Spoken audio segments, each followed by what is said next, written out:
Welcome to HN9 TV. Soumya Rao మనతో ఉన్నారు, ఆమెతో మాట్లాడదాం. Hi madam. Hi welcome to Nellore. Thank you so much. ఎలా ఉన్నారు? బాగున్నాను. నెల్లూరు నేను సెకండ్ టైం వస్తున్నాను. అలా 2-3 టైమ్స్ వచ్చాను అనుకుంటా, థర్డ్ టైం అనుకుంటాను. ఇక్కడ ఒక ఈవెంట్ ఉంది, దాన్ని గెస్ట్ ఆఫ్ పిలిచారు, అందుకే వచ్చాను. నెల్లూరులో మీకు బాగా నచ్చేది ఏంటి? నెల్లూరులో బీచెస్ చాలా బాగున్నాయి, టెంపుల్స్ దగ్గర చాలా ఉన్నాయి. చూడాలి. లాస్ట్ టైం అడావుడి చేసుకుని వెళ్ళిపోయాను, బీచ్ చూడలేదు. ఈ టైంలో బీచ్ చూడాలి అనుకుంటున్నాను. మీ లుక్ చాలా బాగుంది, చాలా ట్రెడిషనల్ గా. లుక్ వైజ్ ఒక ఐశ్వర్య లాగా. అయ్యో ఉన్నారు. అలా ఏమేమో చెప్తున్నారు మీరు, అబద్ధం చెప్తున్నారు. ఫ్రెండ్షిప్ డే రోజు సీరియస్ గా చెప్తున్నాను, ఐశ్వర్య లాగా ఉన్నారు. మీ లైఫ్ లో మీ బెస్ట్ ఫ్రెండ్ ఎవరు? నా బెస్ట్ ఫ్రెండ్ ఇద్దరు ఉన్నారు, గర్ల్స్. ఒకటి సింధు అని ఉన్నారు, ఒకటి అఖిల అని ఉన్నారు. వాళ్ళిద్దరు నా బెస్ట్ ఫ్రెండ్స్.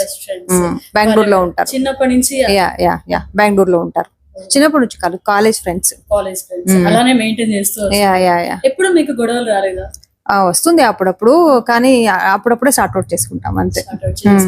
కానీ బెస్ట్ ఫ్రెండ్స్ ఈ రోజు మాట్లాడుకున్నారా? విష్ చేసాం, మెసేజ్ లోనే విష్ చేసుకున్నాం, కాల్ చేసి మాట్లాడలేదు. మళ్ళీ కొంచెం బిజీ ఉన్నాను కాబట్టి. ఇప్పుడు ఎలాంటి ప్రాజెక్ట్స్ ఉన్నాయి ఇంకా ముందు? ఇప్పుడు స్టార్ మాలో కొత్తగా ప్రాజెక్ట్ చేస్తున్నా, ఈవెంట్స్ ఇక్కడ ఫ్రీలాన్స్ గా చేస్తున్నా. సో అన్ని ఛానల్లో చేసుకోవచ్చు. ముందు కొంచెం అగ్రిమెంట్ ఉండేది, వేరే ఏం ఛానల్ చేయకూడదని. ఇప్పుడు అలా అంటే రిస్ట్రిక్షన్స్ ఏం లేవు. ఫ్యూచర్ లో బిగ్ బాస్ కి వెళ్ళే అవకాశం ఏమైనా ఉందా?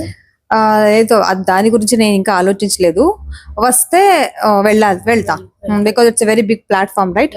సో అందరూ చూస్తారు, అందరు చాలా క్రేజీగా ఉన్నారు తెలుగు బిగ్ బాస్ అంటే. సో లాస్ట్ సీజన్ కూడా చాలా మంచిగా వచ్చిందంట, అందరికి చాలా మంచి పేరు వచ్చింది. సెకండ్ వీక్ వచ్చిన వాళ్ళకి, థర్డ్ వీక్ వచ్చిన వాళ్ళకి, బయట వచ్చిన వాళ్ళకి అందరికి చాలా మంచి పేరు వచ్చింది. సో మంచి ఆపర్చునిటీస్ వస్తే నేను వెళ్తా. సో జబర్దస్త్ తో మీరు కోట్లాది మంది ప్రేక్షకులకి దగ్గర అయిపోయారు. సో ఇంకా ముందు సీరియల్స్ కూడా చేస్తున్నట్లున్నారు కదా? లేదు, సీరియల్ ఇప్పుడు ఏం చెయ్యట్లేదు. అంటే నాకు నా క్యారెక్టర్ కి తగ్గట్టు ఏం క్యారెక్టర్ రాలేదు, అంటే నాకు నచ్చినట్టు ఏం క్యారెక్టర్ రాదు. వస్తే 100% చేస్తాను. ఇంతమంది ప్రేక్షకులకి, మీ అభిమానులకి ఏం చెప్తారు ఈ సందర్భంలో? అందరూ హ్యాపీగా ఉండండి. ఇంతవరకు అందరినీ నన్ను ఇంత ప్రేమగా చూసుకున్నందుకు తెలుగు ఆడియన్స్ కి నేను చాలా థ్యాంక్స్ చెప్తాను. Please subscribe HN9 TV. మరిన్ని అప్డేట్స్ కోసం మన HN9 టీవీ ఛానల్ ని సబ్స్క్రైబ్ చేసుకోండి.